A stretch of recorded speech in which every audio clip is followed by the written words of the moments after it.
बिस्मिल्लाहिर्रहमानिर्रहीम। अस्सलाम वालेकुम प्यारे किसान भाइयों, मैं हूं मुर्तज़ा भट्टी और आप देख रहे हैं मेरा यूट्यूब चैनल मुर्तज़ा भट्टी ऑफिशियल। किसान भाइयों, आज की जो वीडियो है वो इंतहाई अहम है।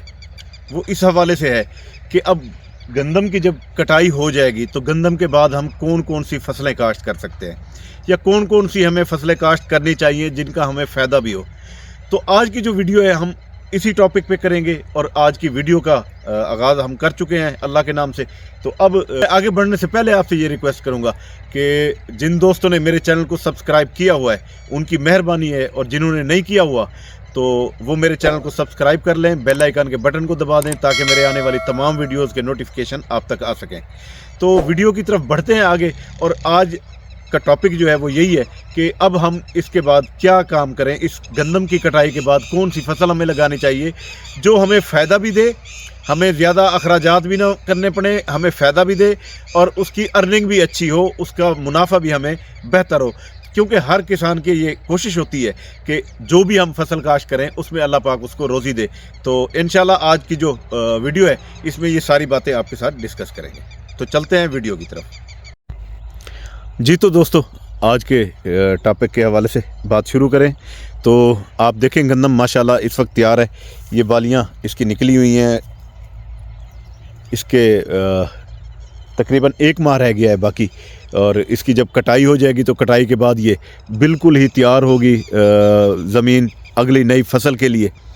इसकी कटाई के बाद कौन कौन सी फसलें लगाने हैं तो आज का टॉपिक भी यही है और इसी पे गुफ्तगू करेंगे कि इसके बाद फसलें कौन कौन सी लगानी चाहिए। तो जो ये उन लोगों को बता रहा हूँ जो कपास लगाना पसंद नहीं करते, क्योंकि अब लोग कपास के जो पोजीशन जा रही है जो इस वक्त वो ऐसी है कि लोग इसको काश्त करना ज़्यादा पसंद नहीं करते।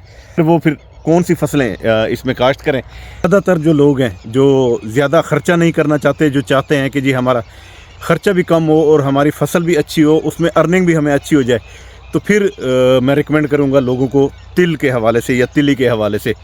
उसको मंगवाने का जो आसान तरीका है वो क्या है वो भी आपके साथ डिस्कस करूंगा। तो तिल की जो फसल है वो इस पर यह है कि ख़र्चा बहुत कम लेती है और सर्दी गर्मी बर्दाश्त करती है, और अल्हम्दुलिल्लाह जो हमारे पास बीज है वो जितनी बारिश आ जाए जितनी आंधी आ जाए वो गिरता नहीं है, उससे एक कैप्सूल भी नीचे टूट के नहीं गिरता। तो सब्जियां जो है उसमें पालक ज़बरदस्त किस्म की फसल है। आपको बहुत सी मैंने वीडियोस दिखाई हैं जिसमें पालक के जो है वो भी एक ऐसी फसल है जो आपको हर कट में 1 लाख 2 लाख 3 लाख तक 4 लाख तक भी 1 एकड़ का एक कट बिक जाता है, और हर 15 दिन बाद उसका कट कटता है। इस वक्त भी हमारे पास पालक मौजूद है और हमने पालक काश्त की हुई है, और माशाल्लाह देखें कितनी तरोताज़ा और कितनी खूबसूरत पालक है। इस वजह से मैं ये कह रहा हूँ कि ये जो पालक है ये भी एक ऐसी सब्ज़ी है जो बहुत अच्छी अर्निंग देती है, बहुत अच्छा फ़ायदा देती है। और मैं ये भी रिकमेंड करता हूँ कि अगर कोई दोस्त ये काश्त करना चाहे तो ये भी काश्त हो सकती है। दोनों बीज मेरे पास अवेल हैं। जिन दोस्तों ने मंगवाना हो तो मंगवाने का आज मैं आसान तरीका भी आपको बताऊँगा कि अगर आपने मंगवाना है तो वो किस तरीके से हमसे मंगवा सकते हैं। तिल की हमारे पास जो है TH06 का वही बीज है जो हमने आपको वीडियो में दिखाया था, जो तकरीबन 7-8 फुट लंबा था और पूरा एक उसकी थोड़ी सी लकड़ी भी नज़र नहीं आ रही थी। टोटल उस पर कैप्सूल बीज था सारा उस पर। माशाल्लाह वो ऐसा ज़बरदस्त बीज था, और वो इसीलिए हमने उसका वो सारा बीज बना के हमने अपने पास रखा हुआ है, और वो बीज हमारे पास अवेल है। जिन दोस्तों ने इसकी काश्त का तरीका पूछना हो, जिन लोगों ने इसका बीज मंगवाना हो, वो सारा कुछ हम बता रहे हैं दोस्तों को और उनको समझा भी रहे हैं। और बीज कोई इतना महंगा भी नहीं है, बहुत सस्ता रेट है, लेकिन फसल बहुत अच्छी है। आप ये देख लें, एक जो आप एकड़ इस्तेमाल करते हैं, 1 एकड़ में सिर्फ 1 किलो 250 ग्राम से 1.5 किलो लगता है। और ये पालक जो है, ये पालक हमारे पास अल्हम्दुलिल्लाह बहुत से दोस्त हैं जो हमसे ये बीज मंगवाते रहते हैं, वो होगा। और बीज को मंगवाने का जो आसान तरीका है अब मैं थोड़ी सी वो भी आपके साथ डिस्कस करना चाहूँगा। तो दोस्त हमसे इसका पालक का बीज मंगवाना चाहें या तिल का बीज मंगवाना चाहें, हमारे पास भिंडी का बीज भी होता है, अच्छा हाईब्रिड बीज होता है। और इसके अलावा हमारे पास प्याज का भी बहुत अच्छा बीज है, देसी बीज भी है, हाईब्रिड भी है, दोनों वैरायटियाँ हैं। तो ये हमारे पास अवेल होती हैं। तो ये जो है आपने अगर मंगवाना हो तो इसका आसान तरीका ये है कि आप हमारा जो नंबर लिखा होता है स्क्रीन के ऊपर 0300 वाला जैज़ का, उसके ऊपर जैज़ कैश बना हुआ है। आप जैज़ कैश के ज़रिए आप हमें पेमेंट सेंड कर देंगे, साथ अपना एड्रेस सेंड कर देंगे। हम यहाँ से आपको आपका जो वो है वो सीड जो भी आप लेना चाहें, यहाँ से हम बाय पोस्ट यानी कि डाकखाने के ज़रिए हम यहाँ से भेज देते हैं। वो 2 से 3 दिन के अंदर अंदर वो आपके पास पहुंच जाता है। वहाँ पर वो आपको या कॉल करके बुलाते हैं या आपके घर पहुंचा के आते हैं डाकखाने वाले। यहाँ हम उसकी पेमेंट कर देते हैं। आप जो भी मंगवाएंगे हमसे तो वो उसके जो अखराजात हैं वो इस बीज के अलावा आपको पे करने पड़ेंगे। तो ये इसका तरीक़ाकार है जो मैंने आपको बताया है, बड़ा आसान है। अच्छा, उसके अलावा जो लोग कपास के अलावा और सब्ज़ियाँ काश्त करना चाहते हैं तो बहुत सारी सब्ज़ियाँ हैं जो आप काश्त कर सकते हैं। लेकिन अक्सर लोग जो हैं जिन्होंने टनल के ऊपर काश्त की हुई है वो तो अब काश्त हो चुकी हैं, अब वैसे भी वो लेट हो चुकी है। वो सब्ज़ियाँ अब आपको पता है कि गर्मियों की जो सब्ज़ियाँ हैं वो भी इस वक्त काफ़ी सारी यहाँ पर अवेल हैं, आई हुई हैं। तो उसके अलावा उसमें मुख्तलिफ़ फसलें हैं, सब्ज़ी की भी हैं, चारा जात भी हैं, और सब्ज़ियाँ के अलावा तिल वगैरह जो है ये बीजें हैं। तो इसमें आप घिया, कद्दू या तोरी जो है वो भी लोग काश्त करते हैं। लेकिन आपको ये बता दूं कि बहुत से लोग जो हैं वो इस गंदम की अभी कटाई, आपको पता है 1 महीना रहता है, लेकिन अभी तक लोगों ने टनल के अंदर जो काश्त किया हुआ है वो घिया, तूरी और कद्दू जो है वो माशाल्लाह अब बाज़ार में भी आना शुरू हो गया है।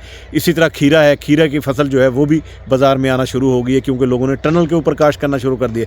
और जो टनल पे काश्त करना है, मैंने पहले भी एक वीडियो में बताया था कि टनल पे जो काश्त होती है वो आप लोगों को बहुत ज़्यादा फ़ायदा दे जाती है, बहुत अच्छा मुनाफा भी दे जाती है। जिस तरह सिंध हमसे पहले माशाल्लाह कमा जाता है, तो इस तरह हम भी यहाँ जनूबी पंजाब और पंजाब अपर पंजाब वाले हम भी कमा सकते हैं, लेकिन उसमें हमें टनल का सहारा लेना पड़ेगा।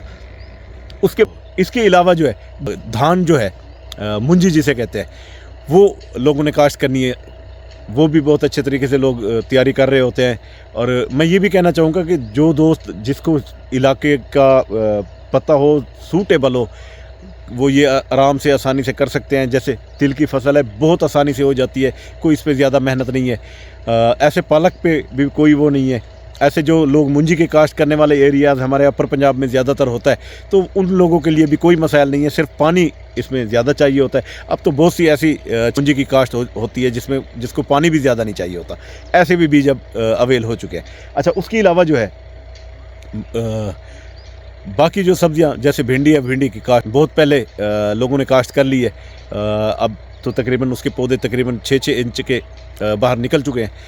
अच्छा, उसके अलावा जनाब गन्ने जो है, गन्ना भी लोग काश्त करते हैं, और ख़ास तौर पर जहाँ पर थोड़ा रेतली ज़मीन है या हमारी तरह ये जैसे हमारे पास मेरा ज़मीन है, ऐसे लोग तिल काश्त करें तो वो 2 फसलें उठा सकते हैं। इस बार इंशाल्लाह हम तकरीबन कोई 10 से 20 एकड़ का इरादा है कि हम वो काश्त करेंगे, और फिर इंशाल्लाह वो भी आपको दिखाएंगे। तो आज की जो वीडियो थी वो इसी हवाले से ही है हमारी, कि हमने इसके गंदम के बाद कौन कौन सी फसलें आसानी से तैयार कर सकते हैं, कौन कौन सी फसलें हमें करनी चाहिए। तो वो सारी बातें मैं ज़ाती तौर पर जो रिकमेंड करूँगा वो यही होगा कि आप तिल की फसल समझना कि जी हमने इसलिए आपको बता रहा हूँ कि तिल का बीज भी मेरे पास है, पालक का भी नहीं। मैं इस वजह से बता रहा हूँ, दोनों फसलें हम तजर्बा करके देख चुके हैं। हमने जो अपना तजर्बा किया, हम खुद काश्त करके देख चुके हैं, हमें बहुत अच्छी लगी हैं, इसलिए मैं आपको रिकमेंड कर रहा हूँ चुके, और हमारा तजर्बा अल्हम्दुलिल्लाह बहुत कामयाब गया है। तो इसलिए मैं कहता हूँ कि जो दोस्त हैं वो तिल और पालक काश्त करें। हमारे पास दीगर बीज भी होते हैं, हमारे पास भिंडी का बीज भी होता है, हमारे पास प्याज का देसी हाईब्रिड दोनों होते हैं, भिंडी का भी हाईब्रिड बीज होता है, तो हमारे पास बीज मौजूद होते हैं। और इस तरह बंद गोभी का भी है हमारे पास, फूल गोभी का भी पनीरी हमारे पास होती है। तो ये सारी चीज़ें हमारे पास होती हैं, लेकिन मैं जो रिकमेंडेड चीज़ थी वो ये थी जो मैंने अपने एक्सपीरियंस से आपको बताया। इंशाल्लाह अगला जो वीडियो है वो मैं कोशिश करूँगा कि आपको एक ऐसी खूबसूरत फल है जो हमारे यहाँ पहले नहीं होता था, पिछले कोई तकरीबन 8-10 सालों से यहाँ पर काश्त होना शुरू हुआ है, लेकिन उसने यहाँ पर तहलका मचाया हुआ है। वो माशाल्लाह इतना ज़बरदस्त उसकी क्वालिटी हो रही है यहाँ पर हमारे, हालांकि हमारी ज़मीनें उसके लिए पहले ये समझते थे कि ये सूटेबल नहीं है यहाँ, लेकिन जब वो यहाँ पर काश्त हुआ है तो इतना ज़बरदस्त काश्त हुआ है कि बंदा देख के हैरान रह जाता है। तो अब जो है नेक्स्ट वीडियो इंशाल्लाह मैं उस फल के ऊपर बनाऊँगा, उसमें से कितनी बचत होती है, किस तरह उसको काश्त करने का तरीका है, वो सारी तफसील आपके साथ शेयर करेंगे। और उस अर्निंग भी उसमें माशाल्लाह बहुत अच्छी होती है। तो अगला प्रोग्राम इंशाल्लाह उस पर करेंगे। अब मैं आपसे इजाज़त चाहूँगा इसी दुआ के साथ कि अल्लाह ताला हमेशा आपको खुश रखे, अल्लाह ताला आपके माल, जान और रिस्क में इजाफ़ा फरमाए। तो जाने से पहले मेरी रिक्वेस्ट है कि आप हमारे चैनल को सब्सक्राइब करें। जिन दोस्तों ने किया हुआ है उनकी तो मेहरबानी है, वो लाइक कर दिया करें। जिन्होंने नहीं किया हुआ वो मेरे चैनल को सब्सक्राइब करें, बेल आइकन के बटन को दबा दें ताकि मेरे आने वाली तमाम वीडियोज़ आप तक आ सके। तो अब मुझे दें इजाज़त। अल्लाह हाफिज़, अल्लाह निगहबान।